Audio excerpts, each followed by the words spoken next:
earnings season kicking off on Wall Street just moments ago. Numbers dropping from JPMorgan and Wells Fargo. Sonali Basak with us around the table. Sonali, let's start with JP. Well, first thing, you have JPMorgan's net interest income coming in above expectations. Remember, just weeks ago, they guided that the street was too optimistic for next year, but this year still looks good. However, the provision for credit losses also came in higher than expected. So here come the questions about credit quality. The quarter included $1 billion reserve build as well. So we'll have a lot of questions about that outlook. Remember, Jamie Dimon has been kind of warning about skepticism over a soft landing, worries about next year.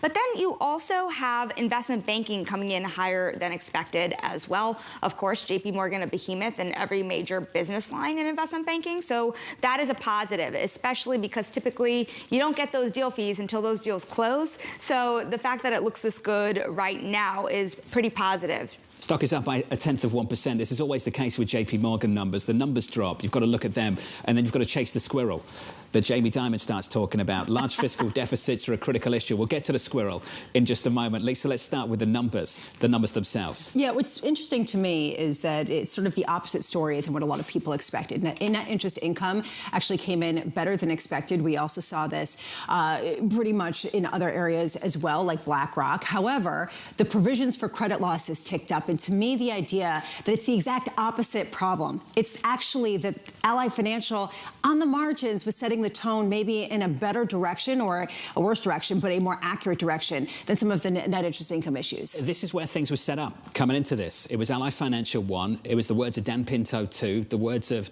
Mr. Solomon over at Goldman Sachs as well, 3. They'd all set the bar that much lower going into this report. Well, remember also, JPMorgan heading into this report is trading at almost 2 times its book value, right? We're seeing pretty record levels of where its stock has been trading. And in addition to that, something to consider, and this is why they're setting expectations so firmly here, the returns on tangible common equity coming in at 19% is well over what was expected. It was 28% last quarter. And so this normalization and what you're seeing in profitability of the banks is pretty interesting, especially considering JPMorgan is the behemoth. There's one more point I'd want to make on this. JPMorgan, fascinating analysis by Morgan Stanley. A lot of their loans are floating rate. So as rates drop and as the interest rate picture changes, they're actually net, according to Morgan Stanley, a negative here, because they would have a negative impact from those floating rate loans.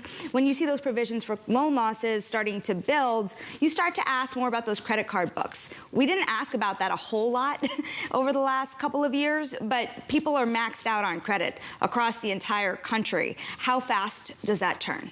You know, I have to wonder what's signal and what's noise. With credit build, that's partly also the executive management and how they're looking at potential risks down the pike, as much as it is about current risks that are building.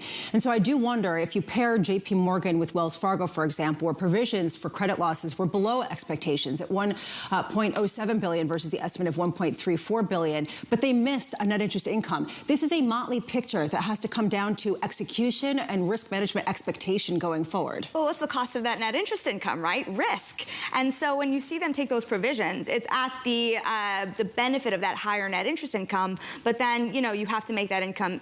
You can't lose too much money on it. For Wells Fargo, they don't have that credit card book that JPMorgan has, right? That behemoth credit card book. By the way, Sapphire Reserve, right? A lot of these customers are not low-income, middle-income customers who have been struggling through this environment. They tend to be wealthier customers.